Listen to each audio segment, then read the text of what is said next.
Y'all, whether you're kicking back with holiday movies, making your way through leftovers, or watching bowl games with the boys, these pants have you covered. Talking about Public Rec, they're amazing. Heck, they'll even keep you looking sharp for that awkward holiday party with your in-laws. Stop suffering in regular pants and give the gift of comfort this holiday season. For a limited time only, our listeners get 20% off when you use code WellRED, that's WELLRED, at checkout. That's 20% off with the code WellRED at publicrec.com. After you purchase, they'll ask you where you heard about them. And, let them know it was you boys. Please support our show and tell them that we sent you. Say goodbye to pants that put up a fight, because when comfort meets style, you've found Public Rec. They're the liberal rednecks. They like cornbread, but sex they care way too much, but don't give a fuck. They're the liberal rednecks that makes some people upset, but they got 3 big old dicks that you can suck. Biggins. Big dicks. You can suck them. You sure can. Drew, we're about to be in Nashville December 12th through the 14th. You can come to Nashville and suck our dicks. I just noticed. You can just come listen to comedy, actually, too. Yeah, right. I mean, whatever you want to do. We're very open-minded people. I know that the early Saturday show is sold out. The late Saturday show is getting close. And so that means it's going to be how it always is, packed to the gills. So grab them tickets at TraeCrowder.com. Yeah, baby. The Friday early's almost sold out. I talked to Fallon, and also, for those of you who do or do not pay attention, this is the only show we do together a year now. Yeah. So fly in, cowards.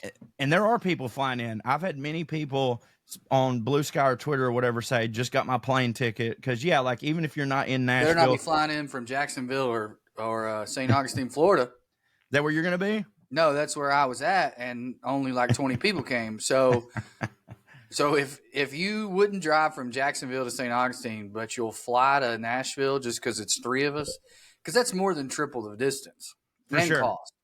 For sure. Where were you at in St. Augustine and Jacksonville? Did you do the zone? No, I was just in St. Augustine, which is just south of Jacksonville. Yeah. Okay. So that's what I was saying. It was like I get if you're in Jacksonville and you're like, St. Augustine's kind of too far. But if you're in Jacksonville and you're like, St. Augustine's too far and you're flying to Nashville, don't actually tell me that. Now, if you flew from somewhere else, tell me that. Still do it, but just don't tell Drew. Absolutely still do it. By the way, just so everybody knows, here shortly, as you can tell, we are Trae-less, a.k.a. gayless. Am I right? But here in a few, we will be joined by our good friend of the show, sports writer extraordinaire, Alex McDaniel. I'm very pumped about that. But do got some business up top. Come see us in Nashville. I got Asheville, December the 20th. Okay. So that's the weekend after Nashville. Asheville, December 20th. It's a show that was rescheduled, as some of you may recall, the Friday after the flood in Asheville. Right. I was supposed to play Asheville. Promoter said, let's do it in December. I was like, sure. Let's do it in December. Hey, Asheville and sheew are ready. They've got water. They've got bathrooms in the place we're doing it, Catawba Brewing. So let's do it. Hell yeah. Also, naturally, I don't have the date in front of me, but after our zany shows, I will be doing another Home for the Holiday show at the Comedy Catch in Chattanooga. My old the 21st, I think. Oh, are you doing it? No, but I turned it down. Yeah. Well, I'll put that link in there, but come see me. It's going to be fun. You'll get the stuff that no, I hear you. I mean, dude, it's in my backyard. You know what I'm saying? Mm-hmm. You'll get the stuff that I perfected in Nashville. Just did a dry run of the new set in Johnson City. Did a Don't Tell. I appreciate everybody that came out to that, even though it's not like you knew it was me because you don't tell. I have one review on that for folks wondering. One comic said, "Hey, I met your buddy Corey. He did the show in Johnson City." I was like, "Oh, how'd the show go?" And he goes, "Man, that guy, so funny. for like 20 minutes. And then he just kept going. And I was like, yeah, he was working stuff out. And he's like, yeah, no, I could tell. He's really, really good at comedy. He kept bringing them back. But I was like, damn, this dude's tight. These are great jokes. And then I was like, oh, he's just jazzing up there. And I was like, yeah, jazzing. he can jazz. And then I was jazzing. That guy was like, I can't jazz.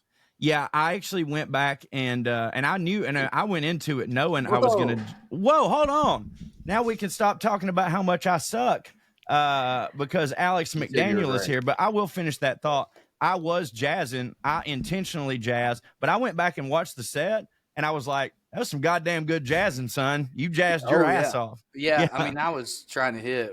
What he really said was, basically what he was saying was, I was watching this dude, and I was blown away for 20 minutes. And then after that, I was like, oh, he's pretty good. And then I realized, oh, he's just making it up. Yeah, I was. I improv 40 minutes just trying to figure stuff out, and it worked. It's almost like a catch-22. Alex, just one more point, and then we'll bring it in. Yeah. What if we just did this the whole show? Like for the next 30 minutes? Like Jimmy Kimmel does to Matt Damon. I have to say Matt Damon on Kimmel. It's almost like if you improv too well, where it's not obviously improv, then you don't get the credit. Right. Like if you're going to improv and be great at it, you need to like comment on the room. Yeah. Not like just because if you're just riffing jokes, there's times where I want to be like, I just made that up.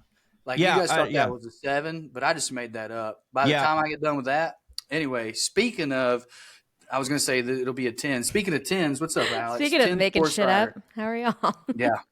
Hey, we're good. And by the way, we were just doing our plugs, but your plug actually leads us into a lot of what I want to talk to you about on the show. So before we get started, Alex, please tell the WellRED Skewniverse about what your newest project, what you got going on, and all that good stuff, because it's very exciting. I'm pumped about it.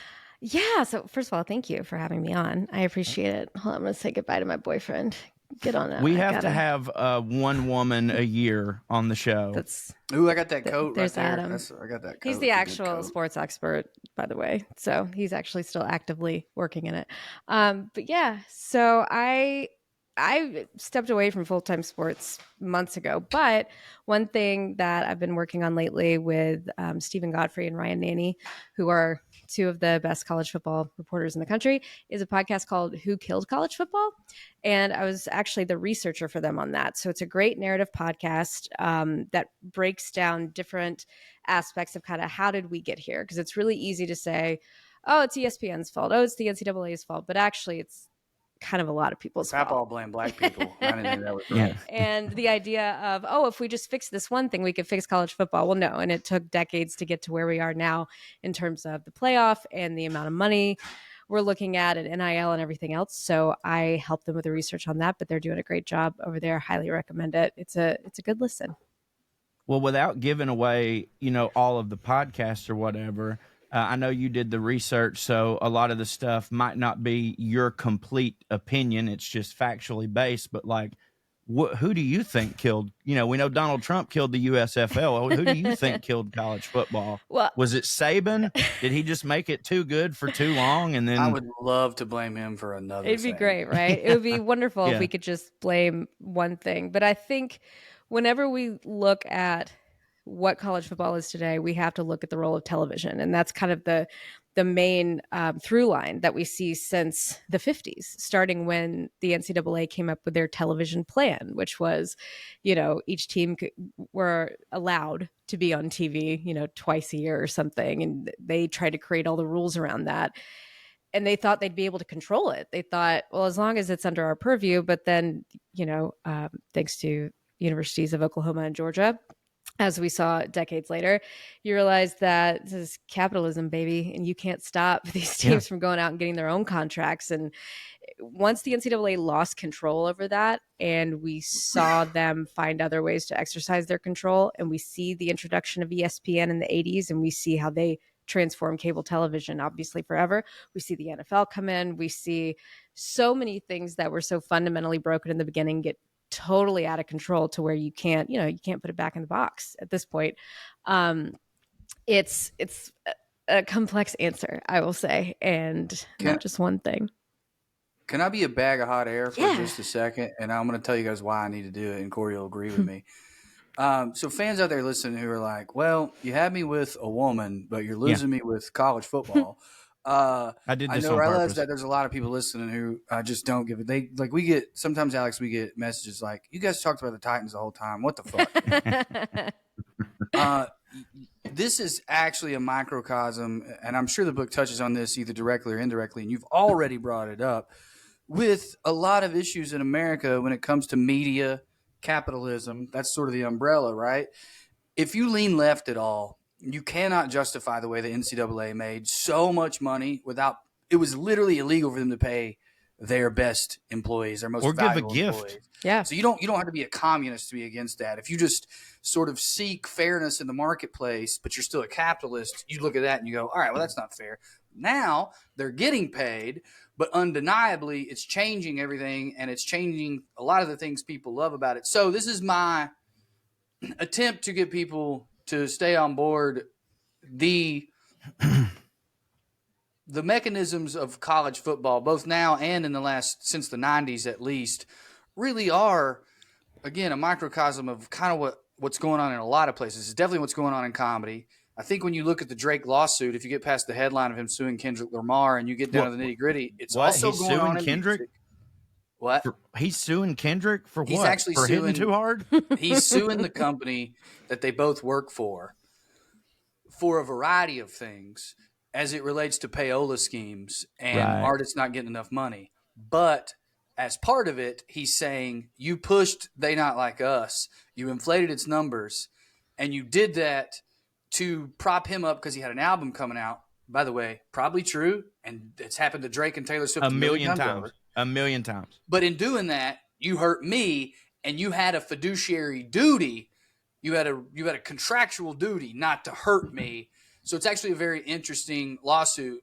But it's weird to think about Drake doing it because it's going to hurt him on the streets, even if he wins. He's a bitch. But I don't want to get too far afield. I'll throw it back to you, Alex. I just wanted people to understand that, you don't have to care about football to care about topics like this. I mean, it's interesting. You said I don't really work in sports anymore, and yet now we're talking about a project. I know. Well, it's one of those things that when I got into journalism a million years ago, I grew up in Ole Miss. You're 24. Shut up. Yeah, 24 plus a few. I was a news journalist and a lifestyle journalist, and my dream job, still my dream job, is just write about Southern food and Southern culture all day. I would love to just make that my living, be like the Martha Stewart of tailgating, but I digress. You see why we're friends. Correct. So I really stumbled into it. So I was never really like a hardcore sports reporter, but I was always interested in the history of it, and especially when we look at college football, we look at how much money they have made on the backs of players that never saw a dime of it and told them, you're lucky to be here. You're lucky to go to school. We're giving you an education. You get that dining hall, food, you get a dorm. And yet we have people in college, which I realize totally different scale, but just the idea of paying the players was for so long considered like, oh, they're so ungrateful to want it. I had a job on campus that I got paid for. It wasn't as big of a deal as Eli Manning being on campus, but I worked for the student newspaper, therefore I got no offense, but Eli Manning was worth more to the school than you were. Yeah, a lot more. And they still cut me a check, a job is a job. Right. But that's on that note with Eli, it's like you got to be a capitalist about it and recognize these people are bringing in money. If you lose them, you're losing that money. Or you got to be whatever you want to call it, a socialist or communist about it and go, we got to pay Steve's the means. Sorry, go ahead. And then we see, and it's particularly at my alma mater, the University of Mississippi, you see these big recruiting scandals and kind of like you brought up. I mean, there were a lot of allegations and violations that my alma mater committed. What was that, back in 2016? No, I guess it was a little earlier than that. I have no sense of time anymore. And it was stuff like whenever Lane Kiffin showed up, right? Long before that, when we were in the Hugh Freeze era, really did it. And it's not to say that schools shouldn't be punished for violations when it truly is like cutting out other schools, or you agree to the rules, stand by them. But to see a whole program go down in flames over things like, oh, I slept on a coach's couch, or they made him breakfast, or something like that. We're not talking, which there were some major violations in that too, but that's kind of what I meant to my point earlier. And I know I'm all over the place. When the NCAA lost their control over the television contracts, you really saw them hype up their, recruiting allegations department, for lack of a better word. Man, I'm out of it today, y'all. My dad. Well, yeah, they were going after other people, right? Well, yeah, and they went after really, really tiny things and treated it like the most important thing in the world, but would keep their mouths shut over, actually like very serious issues like Baylor and everything else. Oh, we can't comment on that. Penn but State. you paid a player or you took a high school kid to a game once and you're technically a booster, so we're going to shut you down for 2 years. Right, like my dad. Go ahead. I was going to say, I'll be blunt where you can't, because I'm a comic and not a journalist who has a reputation to uphold. You can rape, but you can't have a fucking cookout at your house because some punk who goes to Ohio State will tell on you, and now Bruce Pearl's at Auburn, and even though we got Rick Barnes, I'm still fucking mad about it. But you can rape. You absolutely can rape. You just can't get caught, and you can't do it on a big scale, and you have to be good. Yeah. And that's unconscionable. Right. And my dad is a pretty big, he's like a Reagan Republican, now Trump Republican, unfortunately, but that's all beside the point. He's also, he's an onion. This man contains layers. He's also one of the few older men Republicans that I know in this area who is like, not only for NIL, but like has been bringing it up before it was even like an issue that was on the table. Like dad always felt horrible about that. And I remember like I've not seen my dad move to tears a lot in my life unless we ran out of Christmas tree cakes. But there was this story back, several years ago where a coach and a kid got in trouble because this kid comes to Michigan, and I think the kid's from Florida or something. He gets recruited out of Florida and he goes to Michigan. As the story goes, with a lot of college athletes, didn't come from a good home life, or I don't know about abuse or anything like that, but no money, right? So he comes up to Michigan. He doesn't have a coat. He didn't have a good coat. He's not prepared for how cold it is in Michigan. The coach bought him a coat and got in trouble for that.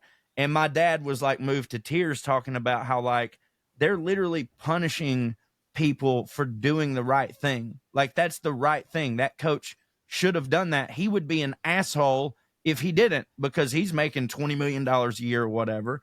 And so, the fact that anybody would have a problem with NIL is crazy. Now I know it's changing the game, and it's easy for me to say, well, whatever, because Georgia, we got 2 in right before it changed completely. You know what I mean? We got 2 in right at the buzzer. But like, Alex, I feel like that was irrelevant. What do you think? Do you think he just I know.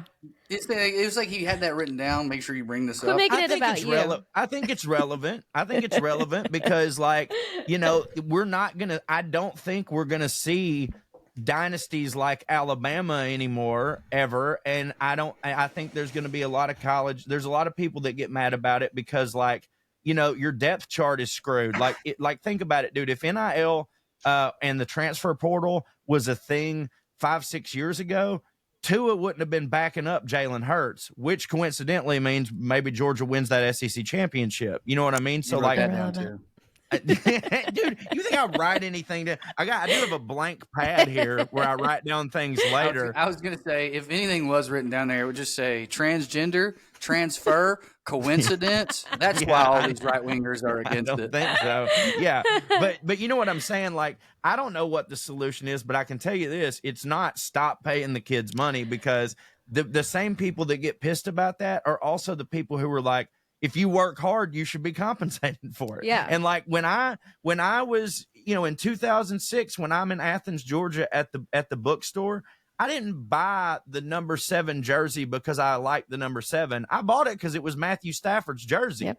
He deserves that money. Yep. You know what I mean? So end of Georgia jerking off. But tell me more about Georgia. I love them.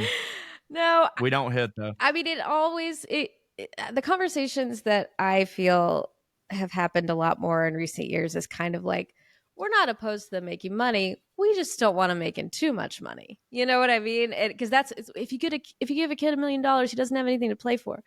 That's always, Yes, he does. $2 million. It's like he's got. You know what I mean? There are other things to do, and then you get people who come in. Well, are they giving him financial literacy classes? And it's like, if you're concerned about that, you should be concerned about that for everybody in this country. Right.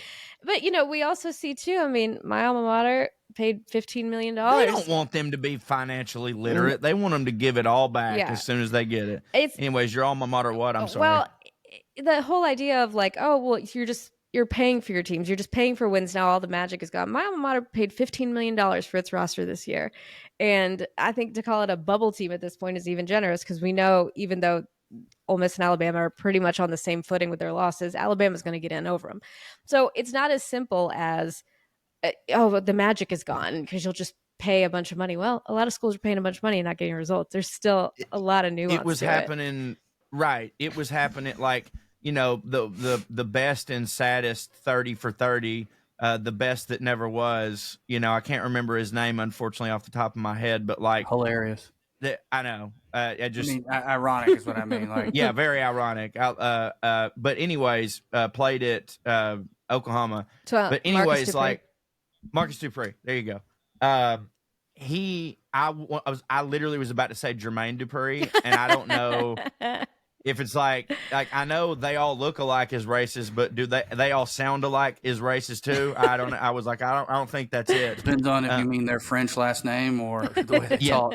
Yeah, right. People who have no idea what's going on. Anyways, point is, just confused producer rapper Jermaine Dupri with Oklahoma wide receiver, running back, Marcus Dupree. Anyways, my point is like, confused their names. They've been getting paid forever.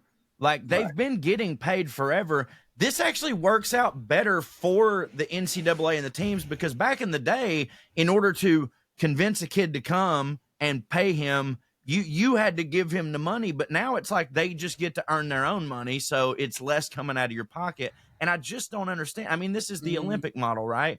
It's the most, I guess, fair meritocracy way that you could do something. It's like none of this, like any papaw that's mad about it. It's like your taxes don't go to this guy. It's just that the local Subway gave him $100,000 to come do a signing. You know what I'm saying? Yeah. Like who gives a shit? And these kids have to capitalize on what they have now. I mean, even at peak performance, we know a very small number of college football players move on to the NFL.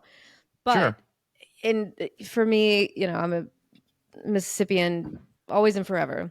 And I just always go back to the Mississippi Delta. If you've really spent time in the Mississippi Delta, and I don't just mean like, the Morgan Freeman parts. Through. Yeah, I mean, really go to these places and see where these kids are coming from. And their one shot, not for themselves, but for their families. Their shot at everything is to go to college and be good enough to make it to the NFL. Most of them are not going to do it.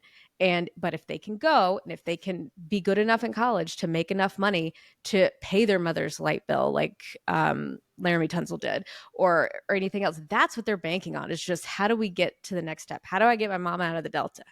How do we stop this cycle? And if they can do it in college and then they graduate, get a business degree, go on and do whatever, that's fine. Why wouldn't you support that? Why wouldn't you want them to have that? It's literally the American dream that they say that they love. So we are, I think, past this discussion in terms of you let the cat out of the bag. Plus, I think the Supreme Court of the United States, I know it went pretty high.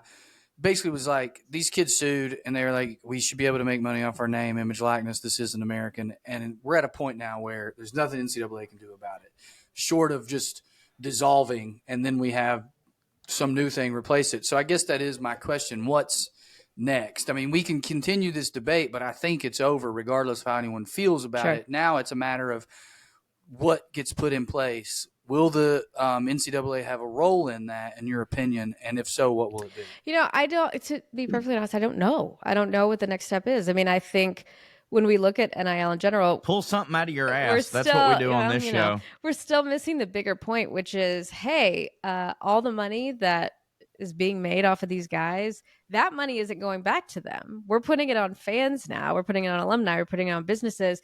There's still a ton of money being made that isn't going back to them. And it's wild how whoever's getting that money just keeps winning. Right? Yeah. They just keep winning.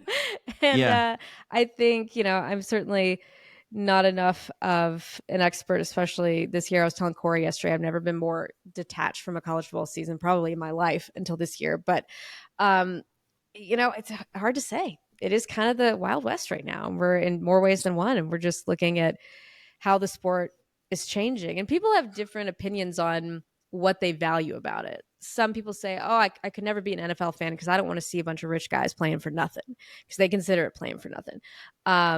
You have people Insane. who would get it. College football is so tied to nostalgia, as we know, and particularly in the South, when it's so tied into so much of that region's history, for better or worse.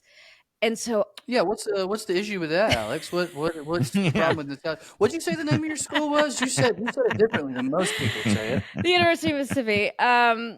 Interesting, because I've always heard 2 syllables. Sorry, go ahead. I do want to get into that. We can get into that, actually. I'd love to. I was just talking about the other day, but I think then you have some people who claim like, Mississippi was so great in the 50s. It was so great, like right before the early 60s. I wish we could go back to like right on, and it's like, what do you actually miss? Because I realized that was the last time they were national champions, debatable in many ways. But dude, isn't that like Bear Bryant's legacy? Yeah. Isn't that like what he did that like actually made him over the top? Was that he was like, "Nah, we got to integrate. Have you seen how fast they are?" That whole era was rife with that. Tim Wilson used to have a bit where he was talking about hating Steve Spurrier. He's like, he looks like a lesbian and a visor. And he goes, yeah, he won a Heisman when all the black guys were in Vietnam. Oh my God. I mean, you could write a book on that alone, honestly, and just this idea of what college football used to be in the South. So yeah, you see a lot of nostalgia, and then you see just whatever people attach to this sport, whether it's their family memories, their own personal ties, this idea of sports and identity that we know. I mean, the fact that the SEC in particular has been so dominant for so long, for Southerners, that's a big win. Personally, they get to say, win. I'm from the South. We have the SEC. Even people who don't care about football are like, SEC, baby. For us, us to be the best at something in college. Yes. Oh, it's a huge thing. Tremendous. And it is kind of a balm for a lot of just personal anger that a lot of people have and resentment toward, well, why do people shit on the South so much? Well, you got a day or two. Well, let's talk about it. Well, that's it. I'm glad you brought that up as it being a balm or whatever, because one thing that I like, first off, let me say this. If you're not a sports fan, I don't judge you by that. That's fine. Get it. Like, there's certain things I'm not into, but what I can't stand is the like anti-sports fan. I call them the sports ball people. Yes. Who are like, oh, you watch the sports ball or whatever. And they see absolutely no intrinsic value in it whatsoever. And I'm like, man, if for nothing else, what sports, especially college football, is for me, at least in the last 8 years, is a guarantee that if I'm at a party with people that I disagree with politically, I know how to get out of all that. And we all, and for these 15 weeks or whatever, it ain't about that, because the game's on and you're a fan of this and you're a fan of that. And it's a bridge. It's a bridge for some people. Like, it's a bridge for me and my dad. We don't get along on a lot of things, but like, football, the movie Tombstone, Banana Pudding, these are bridges that I can always be like, shiv, shimmy, the Trump's weave, like bring it back in. And like, I just think that the people that run sports are horrible. Like, the people that run most anything are horrible, but like, I just can't ever get behind the notion that sports in general are a bad thing, or you liking sports a lot is a bad thing, Yeah. And I think it's such a huge part of, you see a lot more people who are willing to be openly casual fans of college football. And what I mean by that is, particularly as a woman, the old thing, if you're a woman in a bar watching a game, inevitably a man will come up to you and quiz you on like the 72 roster of that team. Like, if you're a real fan, you know how to do that. That's real shit though. And if it is not just for women, there's this idea, it's not just a boys club issue. There's this idea in sports that if you claim to be a fan of something, you have to earn that spot by knowing a bunch of stuff, or by, you have to be a fan for so many years. You have to be born into it. It's a lot of gatekeeping in what we do. And I think when you look at the identity part of college football and why people are so rabid about it, there are a lot of people who they don't even go to the games. They don't pay attention to what's going on, but they love wearing their shirt and they love saying, I'm a Georgia fan, I'm a Tennessee fan, whatever. They're awfully mean to me at airports. So yeah, well, that's the great thing about college the one thing that college football, I mean, there's a couple things, but like I watch more NFL football than I do college football, like just physically watch. Like when it comes to college football, I usually just watch my team and whatever the big game is, unless there's like a party or whatever. NFL, I watch every single game without fail. But the thing that college football has on almost everybody is that, number one, I'm very aware that there are women who like football. We're sitting here talking to one right now. But there's a lot of women who don't like football, but you can sell them on college football because it's not just about the football. It's about the sausage dip. It's about hanging out and playing cornhole and having the TV outside. You know what I mean? Like it's an event. It's a culture within itself, and the NFL doesn't, really have that. Go ahead, Drew. I'm sorry. I was just going to say, to piggyback on that, my mother-in-law likes UT football just because it's the only time her whole family will get together voluntarily. Yeah. Like that's beautiful. Now, we're always here for the holidays. I'm in her house right now. I don't want it to it's like people don't like each other or anything like that. It's just that has to be planned out. Yeah. But just like on Saturdays in the fall, and it's not at her house, because her two sons are very into football and they've got big screens, speakers. Right. They're making the dip. They're so she don't have to clean up. Smoking a pork shoulder all day. So she gets to be with her. Now, she can't talk and she don't like that. And, she pulls one or two people at a time aside into the side room to play darts or whatever it is. Yeah. But she loves football season. It's beautiful. Even though she hates football, especially on Sundays when it's not what you just said. Exactly. It's just her husband not listening to her and everyone else not being at her house. So anyway, you're right. It's culture, for better or for worse. It's culture. Dude, on Saturday, Amber is glued to the TV watching football. And my wife watches more football than me. But she will never miss the Florida game because she's a goddamn Florida fan. But she also she just wants it on. She don't. Well, hell, I don't either be paying attention to all the stat lines and everything. I'm not that guy anymore. I used to be. But so you would think she really likes football. But come Sunday when I'm sitting there watching Red Zone, she's like, Jesus fucking Christ. She can't stand it. There's such a difference, Yeah, and I think that's beautiful about it. But it's also the thing that people are afraid of losing, and they're afraid of losing those experiences. I think a lot of it is overblown. There are still a lot of things to love about it. I didn't detach from this season because players are millionaires now. It just happened that way. But there's still, I went down to Oxford. Speaking of Georgia, I went down to Oxford for the Georgia game a few weeks ago. I know. I didn't. I know. I didn't send you the. I didn't send you the congrats text that you've sent me before. I was in a bad place. I'm sorry, but go. I do what? I said, wow. Mm-hmm. Yeah. And listen, I actually don't have any I hate Florida. I hate Alabama. I've never had a problem with Ole Miss. Actually, I've always said if somehow Georgia just evaporated and I had to be a fan of somebody else, I would choose Ole Miss, but specifically because I love Oxford. The racism. And it's low, it's low stakes. No, right. I do. After we wrap up whatever we're doing, I do have a question for Alex that relates to racism. But yes, congratulations on your win. Thank you. We still going to SEC championship. You are. Though, so, we never are. I mean, that's the thing is I was in school in grad school from 2004 to 2010. So the Houston Nutt years, the Orgeron years, the post Eli years, it was, we had a few Cotton Bowls in there, but that school is historically bad at sports. If you actually look at the data, and you can't just cling to the 50s forever, which is why the tailgating is so fun. In Mississippi, you can, baby. Which is why the tailgating and the party, saying, we might not win every game, but we never lose the party. That's true. The happiest, both my parents have passed on, and they are both buried within a mile from the stadium. So you can hear when they score a touchdown, you can hear it from their graveside. That's not why we did it. It's just a fun fact. But some of the happiest memories of my life are with them there.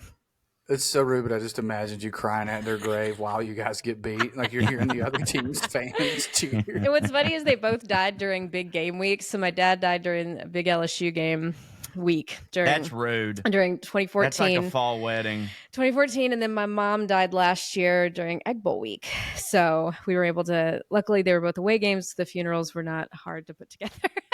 Everybody was out of town. But, some of my happiest memories there are when we were at our worst. We were losing, and we're a low stakes kind of place, like even.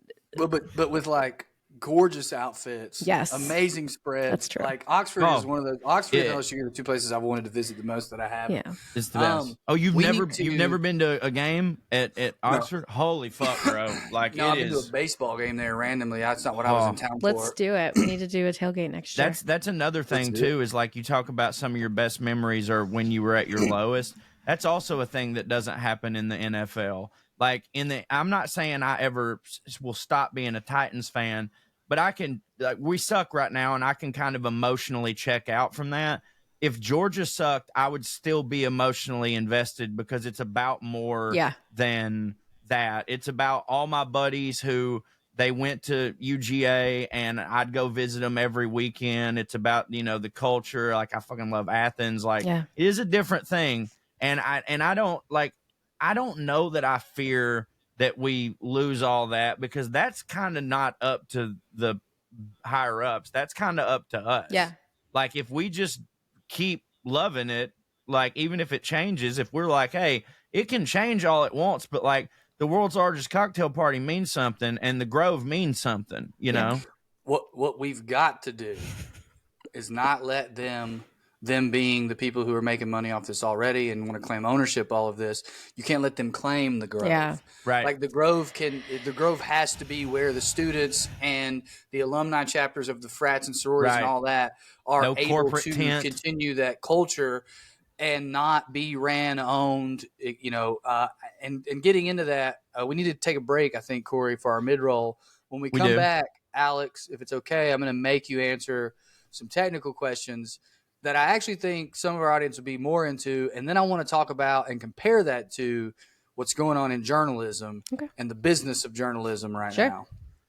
Oh, well, speaking of stuff that hits like Oxford, let's be real, guys. Wearing nice pants, it sucks. All right. Who decided that stiff, uncomfortable fabric squeezing your family jewels was the key to looking sharp? Well, here's an early holiday gift from us to you. Those days are finally over. Public Rec's Daymaker pants are here to make sure that you stay comfy and classy this season. You'll look as good in the Grove as everybody else, but you won't feel as stiff. They're like your favorite sweats, but they look like tailored pants. Yep, they're super stretchy with an elastic waistband, which is very important this time of year. So you can rock them anywhere, whether you're kicking back with the holiday movies, making your way through leftovers, or watching bowl games with the boys. These pants have you covered. Heck, they'll even keep you looking sharp for that awkward holiday party with your in-laws. Give the gift of comfort to yourself or someone you love this holiday season with Public Rec's Daymaker pants. And for a limited time, you can get 20% off your entire order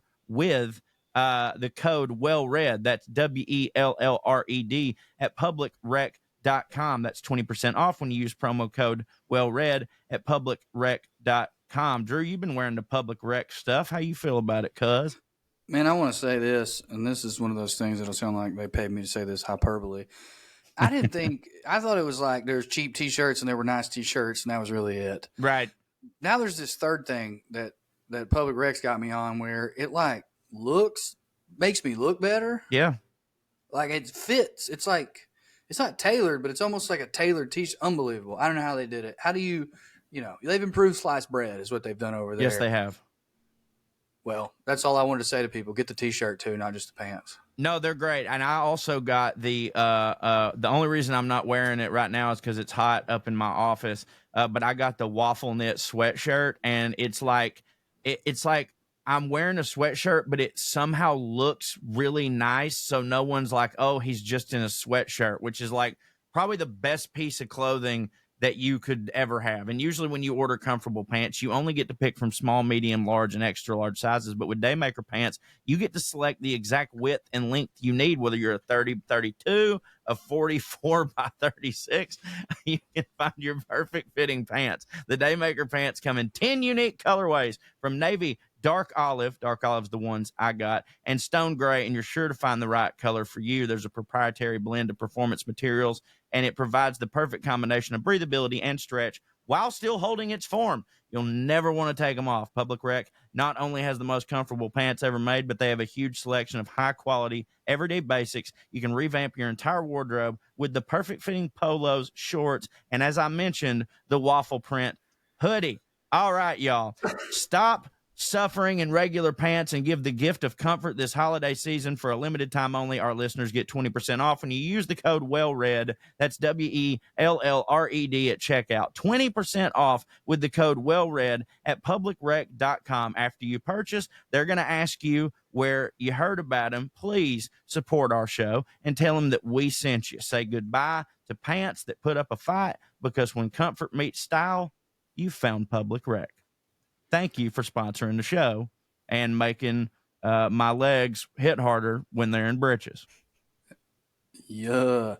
Let me just say before we get back to Alex that when you read 4436, it made me think of how I go to thrift stores a lot in the South. And for a while, I was in the Western gear pretty hard. I mean, I still am. Let's be honest. I wear pearl snaps almost exclusively on the weekends. But the Western pants I didn't get as into. And part of the reason is I could never find a pair that fit me right, because they just built different in the past. They're Huskies. It seemed like everywhere back then was either the skinniest man you've ever seen, or they were like a 44-30. They're just shaped like a bowling ball. It was so funny. You pick these pants up and it looked like fluffy shorts. It was like these are capris on most people this wide.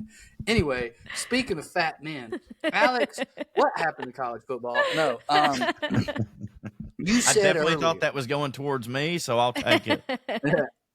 You said earlier, and to sort of recap for people, there was this long-standing issue of players were the most valuable assets, and they weren't getting any of the money. And now they're getting paid, but ironically, they're still not getting paid from the revenue created by the product. They're getting paid by fans and by companies in any given area, like an Oxford insurance company can pay the quarterback to do an ad or whatever. Who is getting the money, Alex? And has that always been the same? It's another complicated answer, sort of not really complicated, but 25 minutes. Obviously years ago you would always hear at the end of the year about these payouts that schools would get from the NCAA, because a lot of when it comes to ticket sales, and this is all pre-NIL, when it comes to any of that, the NCAA would obviously get part of that revenue, and then they would pay it out based on bowls and national championships and things like that. Television. And then who would get it at the school? Did it go to the football program? If the football program won the national title, who decided? No, it really is dependent based on school. So it would go back to the athletic department. But that's the argument we hear a lot about women's sports. Like, well, football pays for you to exist, and the money so anytime that's brought up, I always think about those wonderful arguments. But the real money in college football is television contracts. Period. Right. And I wish I also fuck Notre Dame because of that. Well, I mean, you can't blame him for being smart. When's the next major television contract negotiation? I should know that, and I don't. And I want to say, well, I think you probably don't know, because I think it's like at least a decade away. Yeah, I'm trying to think, especially with realignment and everything. Because that was a huge part of my research, was going back and looking at when these contracts came up and how the SEC just shot up above everybody when they started getting more money. But when we look at, kind of going back to what I was talking about at the beginning, when we look at television and college football and where that first intersected, in the early 50s, the NCAA came up with what they called their television plan. And it's like I said, they would say, okay, That's a great name. yeah, really for a snappy. plan. And the idea was, oh, this is great for fans who can't go to the schools and watch the games in person. We can highlight different schools. We'll make it fair across the board, their version of fair. And you also see the implementation of TV bans. Fun fact, Auburn got a 5-year straight TV ban in the 50s, which only cost them like Good. 6 games or something. It was a back-to-back like 3-year, then 2-year, which at the time, that was a big deal when you were only on television twice a year. Like you lose that reach. Once you get into the 60s, and particularly the early 70s, this is when, we're seeing like cable TV is about to start its rise. You have a lot of people turning to the major networks to watch these college football games. It's really picking up steam, but you still have these old standards that the NCAA has set. For example, University of Oklahoma, they were getting ready to play Texas. I've lost my years on this. I should have put it in my notes. This is somewhere in the early 70s. And I believe it's because Oklahoma had already been televised that year, they were not going to televise the game in Oklahoma. The Red River Shootout, we're not going to televise. And another part of it was because 3 or 4 other colleges in Oklahoma, and I'm sure I'm getting some of these numbers wrong, within, I want to say 200 miles of Tulsa, because they were also playing games that day. The NCAA's argument was, well, if they can watch the Oklahoma game on TV, they're not going to drive to this like small liberal arts college and see their D3 program playing. So you see the conflicts there. And this was something that was decided over the course of a week at the beginning of October. It went to like district court. They had protests involved. Like it was a really huge deal. And you see that being kind of this major turning point for like, why is the NCAA deciding how these individual schools get on TV? More people want to watch the University of Oklahoma than maybe a smaller college. So when you kind of look at the history of that, especially when ESPN comes up and they're like, hey, we're on 24 hours and y'all can just air us for free. We're not going to charge you anything, until they made people dependent on it and they could charge whatever they wanted. You really see the individual schools say, hey, we're taking the power out of their hands and we are going to do these contracts. This was really the first time culturally that you see the big arguments we see about NIL. This is unfair. It removes parity. How can these smaller schools compete with the Alabamas of the world, with the Georgias of the world, with Notre Dame, with Michigan?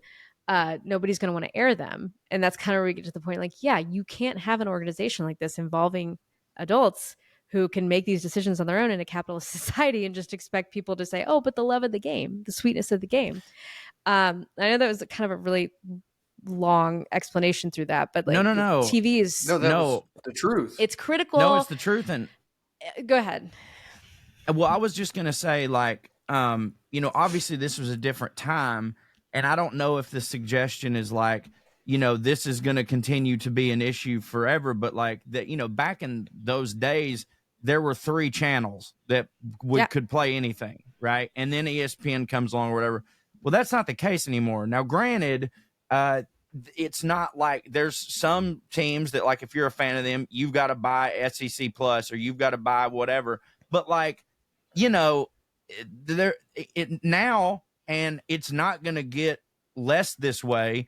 There's going to be more opportunities for everybody to be broadcast just because of streaming, just because of different channels being added and stuff like that. So like, that's got to be good, right?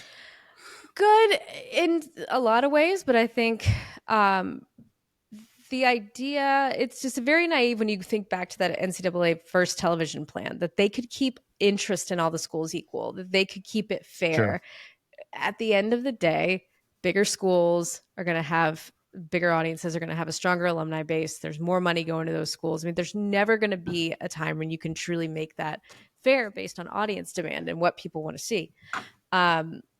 And I think, that's kind of where it comes in. That's why you have these outrageous $1 billion. I say outrageous just because, like, billion with a B, right? For televising college football in the SEC and eventually the Big Ten. That's why it's negotiated that way. And theoretically, the money would go back into the conferences, go back into the schools. But I think that's kind of where a lot of this gets lost, is like, is it solely for more hires, for more facilities or better facilities? Is it solely for just improvement of your programs?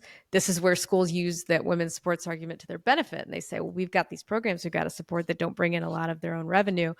And so I think when you have so many different sources and you're dealing with money that's this big, people don't understand like how easy it is for money to just get lost in these programs. So that's what I thought you were getting Favre. at. Yeah.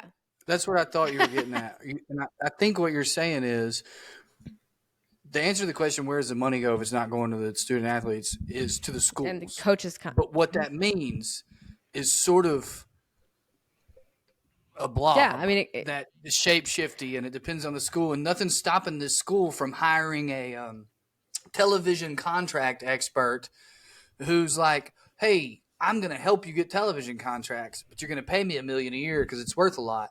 Right. But there's also nothing stopping the school from being like, yeah, well, I'm also going to give my brother the same job. Well, I mean, we saw that happen at Mississippi with their chancellor position. The current chancellor at my alma mater, he was hired as a consultant to find the chancellor of my alma mater, and in the end, they ended up hiring him. Yeah, it's never happened at the University of Tennessee. Pristine.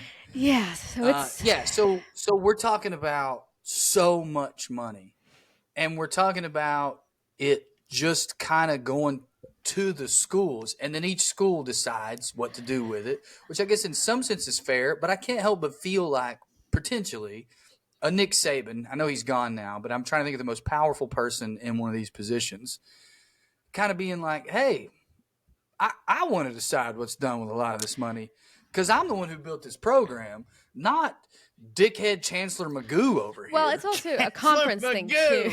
So the contracts. That's a Marvel character. He runs a library. The contracts themselves are with the conferences. So, you also have to start at the conference level. And when you look at like SEC. Oh, right. It's not individual schools. And so like the money does trickle down. But conferences are so key because she said trickle down. Boo. The conferences are key because like when you see that's amazing. When you see like SEC Network, for example, and also we have Big Ten Network, Longhorn Network, you start to see these examples of like conferences getting in with their television partners, and that's why ESPN is such a fun topic because we're talking about the college football playoff as if they didn't create it, as if they don't control it, as if they don't benefit from it. And to turn on College Game Day on Saturday and hear Kirk and the rest of them be like, oh, we just don't know what's going to, some people don't like this about the college football playoff. You made it. You're working for it. They created all of this. Here's a side question that's just for the hardcore football heads probably, but I've always been curious about this. I have seen that, and I know exactly what you're talking about. Why do they still suck up to Notre Dame when Notre Dame doesn't belong to them? Notre Dame, if people who don't know, is owned by NBC. NBC is who does that brand. It has NBC been in perpetuity. Games. Why does ESPN keep trying to convince me that a fucking team that lost to NIU is one of the 4 best in the country right now? Like, I don't get why ESPN doesn't have a meeting and go, hey, we should be doing literally the opposite of this. Every time Notre Dame's good, we should be acting like they suck. Is it you're trying to like steal them? Bro, my dad has hated because my dad's in marketing, so he knows a bunch of TV stuff and shit. So not even just because he's a Protestant, but he's hated Notre Dame just purely for all this bullshit for years. He's like, they don't goddamn hit, but they've got this TV contract, and every year they've got to pretend like they're something else. They're this fucking blue chip dynasty NBC program. Does. Why is ESPN pretending? Sorry, Alex, do you have any insight? I have very little insight on it. I mean, I do know their independence helps them right now because while everybody else is going to be playing in conference championships, they get a break. So I have also my Golick Jr. is one of my very good friends. So I have no comment on that. No, hold on. Golick is great. Well, I like honestly, Golick. This is an argument for ESPN to go against what you're saying, to say, well, we let our journalists be independent and be their own. Like, they're not mouthpieces of the company and blah, blah, blah, which is so obviously not fucking true. But in this one way, I'm watching them constantly push Notre Dame. Here's my theory. If they get them in the playoffs, they do get Notre Dame. Mm-hmm. And so it's like, yeah, we got to get them in the playoffs so we can get we can get NBC's eyes on ESPN. Anyway, Right. I didn't mean to tangent on you. What I wanted to get to was, so the way this works, to recap really quickly, these TV contracts pay out billions with a B to these conferences. The conferences get the contract, they get the money, they get to decide internally what to do with it. It's not going to the players. It is still, in fact, illegal, as far as I know, for the conference or the schools to pay the players directly. It has to be an NIL deal made with the outside people. I wanted to sort of, and if I can, get you to draw a parallel. You're working on this project about who killed college football. Who killed journalism?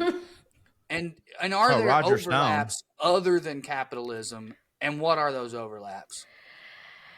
Oh God, this is why I got out. You got 7 minutes. Well, this is why I got out of journalism, because it's hard to answer for it anymore. With journalism, particularly, I've primarily worked in print. Most probably, I've been digital, but like I was not a broadcast person. I just got into it at the right time. Yeah, you did. So I'm a genius. You're the only journalist here right now, actually. You're the only one working for an actual outlet. Back in the day when it was just newspapers, it was really simple. Newspapers were all anybody had to know what was going on. So advertisers would pay a lot of money to get in those newspapers because it was prime exposure. And that does really well for decades and decades and decades. And then TV comes along and there was a little bit of a concern of, oh no, is this going to kill newspapers? It didn't really. You still see a thriving print industry, but then the internet comes along. And rather than taking a beat to figure out let's minimize the content we put on there, let's not just give it all away for free. Everybody said, let's just give it away for free because we are going to do the same model that we have in newspapers. Advertisers are going to give us tons of money for the exposure. We'll be fine, except that didn't happen. And so people got used to this media diet of you Google it or Alta Vista it or whatever it was in the late 90s that we were using, Ask Jeeves. And you could get it for free for years. Football, we'll just football. And then you suddenly see paywalls come up in the early 2000s. People are like, I'm not paying for something that's free. Why would I pay for a free product? Because, for years, all they had to do is pay 50 cents or whatever the subscription was for their newspapers. And so it's been a mess, for lack of a better word, for 25 years of companies scrambling and trying to come up with revenue models that work. And all too often we see a little bit of success that ends with massive layoffs because they banked on people subscribing to a product that they can just Google and get off of another website. People are not offering original stuff. Right. So it's hard, and it's harder when, like before the election and you see suddenly we don't endorse candidates anymore. And let me tell you right now, I always thought endorsing candidates was stupid. For newspapers. Yeah. I never really understood the point of it. However, if you want to cut them, you can cut them at any point. You don't cut them right before the election. And I believe that journalism at its core, the question should never be, why should we print this? It should be, why shouldn't we? Like, give me a reason why we shouldn't, because if not, print it. And there are genuine conversations to have about stakeholders and hurting people and journalism ethics. But we're at a really huge crisis point right now. And one of the reasons I got out of journalism and into now I'm a consultant and I do some freelance stuff is because I don't want to wake up one day and find out my job has been cut, and the stress of thinking, oh my God, massive layoffs here, I can't do it anymore. And when you're that limited on what you can report and you don't have the resources, I managed news teams for years where you don't have enough reporters, but you still have to get the same amount of content out. It's a mess. And I just wasn't, to be honest, wasn't strong enough for it. I couldn't do it anymore. I was breaking down. Well, yeah, not to be a nerd and use a comparison from the Marvel show Daredevil. But back in the day, cut you off right there. What? Yeah, well, it's because Ben Urich is one of my favorite characters, and he's a reporter. And anyways, back in the day, it was like, print media was all there was. So like, whatever you printed, people were just like, well, this is what we read or whatever. You know what I mean? But now there's so many online blogs or whatever that, like, there's a scene in Daredevil where Ben Urich is like really trying to break this incredible story that would mean a lot to the community.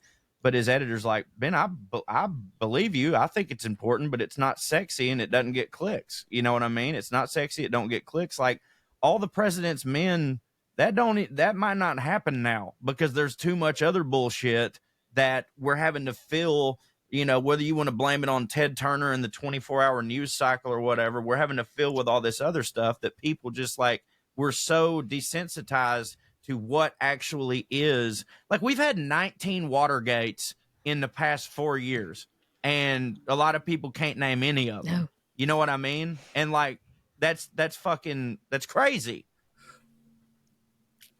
Yes, it is. I think you guys are touching on the sort of first wave of the death, in my opinion. One thing I read about, though, and you touched on it a little, Alex, of like people were failing to sort of see that you're going to have to drive a lot of clicks to get this ad money, or you're going to have to do a pay-to-play thing. There were some people who either got lucky or saw that, who got the clicks. Yeah. And what we've seen, though, in the last 10 years is they get bought out by a bigger company, and then oftentimes, ironically, just completely ruined. It's happened to so many online magazines. It's happened to so many niche ones. It's happened to a lot of political ones. What'd you say, Corey? The Washington Post. Yeah, so they get gutted by venture capitalists or by somebody with an axe to grind, or Bezos wants to own his own fucking newspaper. Whatever the situation is, it varies from case to case, but then it sort of gets changed. I can't help but, I don't know, I guess draw a bigger either conclusion or fear there. And I guess to circle back to college football, people love college football because they feel like it's theirs. I went to Ole Miss. My parents went to Ole Miss. We went to the Grove. We're buried a mile away. You know, my grandfather used to go to Neyland with his cousin, Wade Payne, and they used to get drunk as shit. And they would fight people in the parking lot if they didn't agree that General Neyland was the greatest man that ever lived. Like, that's the ownership of this is ours. Right. I think people feel that going away. Sure. Then they blame whoever their little pet blame is. Some people blame, you know, diva players. Some people blame diva, whatever it is, the NCAA, greed, whatever it is. But they feel that. I mean, first of all, is that true at all? Do you agree with that? And second of all, is there a way to fight it? Do you mean for college football or for journalism? Anything, because I honestly feel like that's happening in America. This whole world is flat thing we've been hearing since like 1999. We all got the same fucking strip mall in our hometown now. It's got the same 4 restaurants at it. You know, it's like you're losing local or and so like culture. But you are a journalist and college football person by role. So what's your answer? You don't have to solve the world's problems. Can you solve those too? And I can't. I will say, and this is more anecdotal than an overall answer, but nonprofit news is something that is really coming up, especially in the South. And it was a nonprofit newsroom that broke the Favre story. It was, and won the Pulitzer for it. They're doing incredible work at Mississippi Today in Jackson. They've also expanded their operations to New Orleans. They're going to open one they're going to launch a newsroom in Arkansas. There's a great nonprofit news organization in Memphis. It's not just about put your information on the website. I think more and more news organizations are realizing what they have to do is develop a community product and a community resource. And it can't just be, we reported, here's that information. You've got to serve these people. It does me no good to see a crime report. I live in downtown Chicago right now. It does me no good to see a crime report. This many burglaries, this many. Put in context for me. Show me how it is increased and decreased. Show me, what we're doing to solve it. Exactly. Show me what are the worst areas to be in, or, is there an increase in homelessness in this area? And do we have shelters for these people? Like, show me in context what that means for my community. And that is what news organizations are going to have to do at the community level to be able to rebuild it, because people can look on Facebook and get their gossip. You've got to be a source to help. The whole point of journalism is to help people make better decisions so their lives can be better, period. This political journalism, how to make a good casserole, sports, all of it is supposed to inform you. And if we don't get back to that. Not just terrify you. Yeah. It's not meant to just be scary. It's meant to say, hey, we want you to thrive and have a good life and have all the information you need and be a watchdog for your officials and your leaders.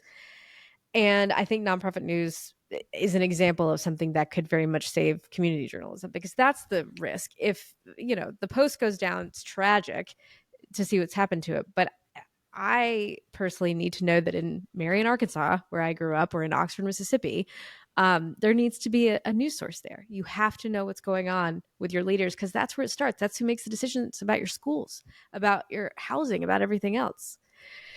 So it's almost as if setting up a society where everything that's important has to turn a profit has really bitten us in the fucking ass. So. And I know that it's a little cliche for me to be the one that says that as like the raging communist I'm accused of being, but it's like, it's so undeniably true that some things can't be for profit. And then even in the for-profit world, some things have to be focused. I mean, going back to college football and the Grove and what we said earlier about not letting that get outsourced. Look, if you want your college football program to do well, you got to win. I think that's true. But it's not just that. Yeah. Because if all you're after is winning, you're going to see what's happening here. Every fucking kid around here, half of them still got the UT on. Half of them are wearing the Georgia colors. Yeah. Half of them are wearing Alabama. So if you're just focused on winning, only one or two people is going to achieve that. You're going to lose fandom to better winners. Yeah. Well, that's why Mark Richt was so popular. If you're focused on culture, if you've got Peyton Manning, it's not just because he's the winner, he's likable. Yeah. If you've got the Grove, if you've got the Vol Navy, right, and you can't monetize those things. You can, but if you do, you're fucking it up. Yeah. Right. Yeah.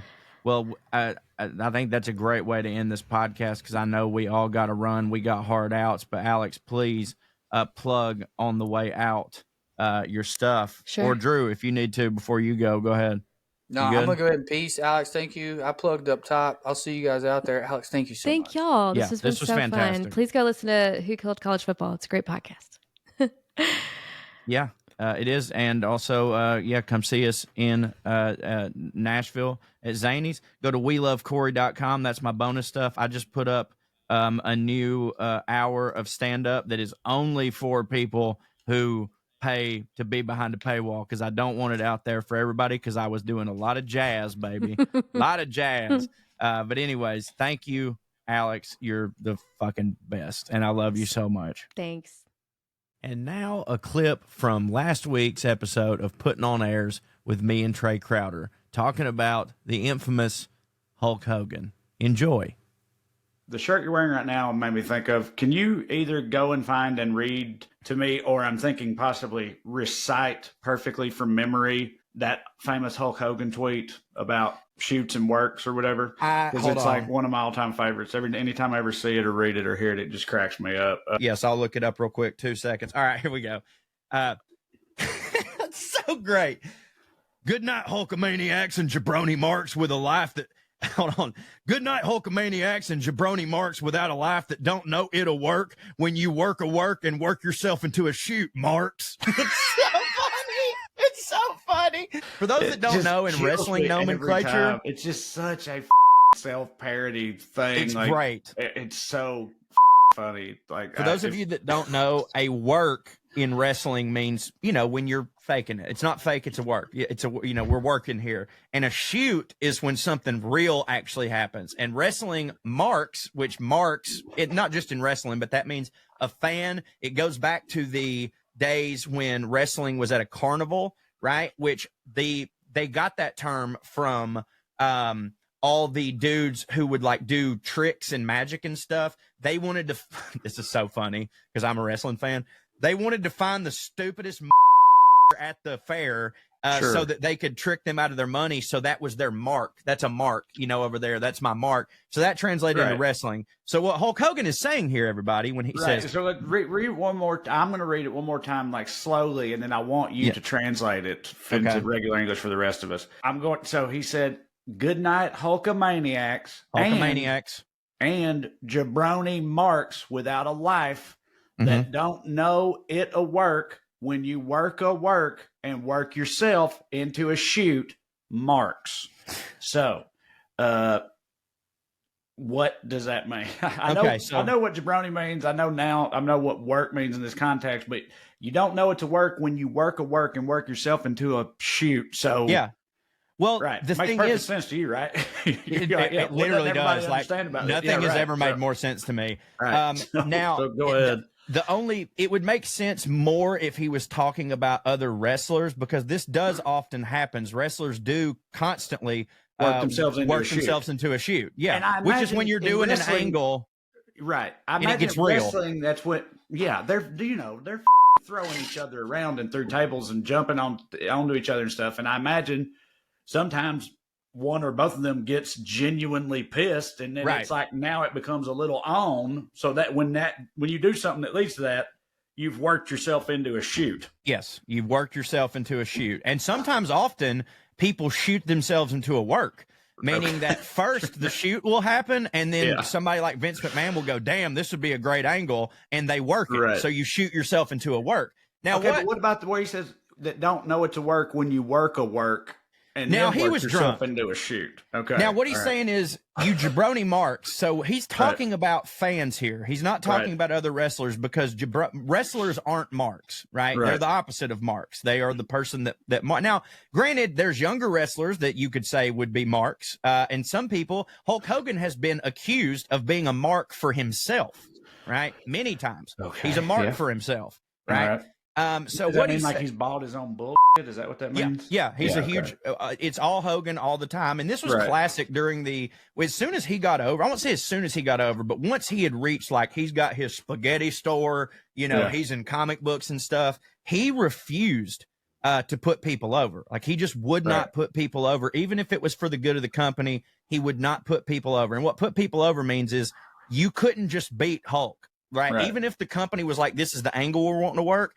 He would have to go about it in such a way where he's like, no, that guy can win the championship from me. However, the only way we're going to do it, there has to be outside interference, or it has to be a disqualification, because in no way can he get the title by purely beating me, because I'm Hulk Hogan. Well, so what Hulk is saying here, what Hulk is saying here, a jabroni mark is a fan. They have no life, which a jabroni mark doesn't. Their life is wrestling. When they work a work, right? So basically, they in their brains, they're working a work, they're watching this thing, and they're like, this is a work, this is whatever, and then they get really upset about it, right? To the point that it affects them, and they then start lashing out, whether it be on the internet or at other people's, and then thus they have turned it into a shoot. They've worked themselves into a shoot. But in the wrestling world, it would just be like, John Cena and The Rock are feuding, and in the ring, John Cena went off script a little bit and actually slapped The Rock, and it didn't hit for The Rock, so they actually threw some real hands. That's working yourself into a shoot. But for the fans, it's what I just said. Okay. Yeah, that actually that makes sense. You're welcome. Yeah. They work themselves into, they get too invested in something that's a work. And they want it to be a shoot. They want it to be a shoot. Every wrestling fan get so mad about it, they work themselves into a shoot. And I've had this problem with, because I host a wrestling podcast on ad-free shows, and I love all the guys that are in it. And there have been some jabroni marks in there, and we've just kicked them out. We've just kicked them out. We literally kicked it. We're like, you don't get to come to this live taping of the podcast anymore. You're a mark. What percentage of wrestling fans are jabroni marks, you think? No, I mean, honestly, like, not really that. I mean, okay, higher than it should be, but lower than you'd think. You know what I mean? Because most wrestling fans I've found, think wrestling has the highest percentage of jabroni marks amongst its like fandom. Do you know what I mean? No. Like, you think Star Wars has a bigger jabroni mark percentage? Rogan has the biggest percentage of jabroni marks, and that's not a diss on Rogan. I'm just telling. I know it is. Right about I've thought about this a lot. This consumes me at night when everyone else is sleeping. I swear to God, I'm doing some type of filtration of who has the most jabroni marks in their fandom. Like, elaborate. What makes you say Rogan has the most jabroni marks in his fan base? They're just jabroni marks, dude. I don't know why I have to. Like, I don't know what. Like you, but percentage wise, jabroni marks in the universe. I'm sure that we do, but I don't look at them that way. You know what I mean? Our marks are great. Yeah. I would love if we had the opposite of a jabroni mark, like a smart mark. Okay, a smart mark. It literally is a smart mark. I thought you were okay. So that no, it's called a smart mark. Is a mark, regardless. Because being a mark is not being a mark. You make. It's not a reflection on you. It's just you're the target of a piece of content. But smart marks know that. Smart marks know that. Yeah, and they're like, I don't care. I've bought into this. I'm here just purely for entertainment. Jabroni marks, they don't know Jabroni marks have no idea, nor would they ever. But like like Conrad Thompson, smartest mark on earth. Because all Mark means in the real context is being a fan, right? Yeah, right. Okay. It's really only offensive when you say it as a pejorative, like you Mark, you know what I mean? Yeah. But like I hear Conrad talking about, man, I'm a huge mark for blah, blah, blah. He's a smart mark, and he knows when a work and when a shoot a shoot, and he don't ever work himself into a shoot, brother. You know what I mean? You can't when Ric Flair's your father-in-law. You got to know when a work and when a shoot a shoot. But anyways, that's what Professor Hogan was saying there.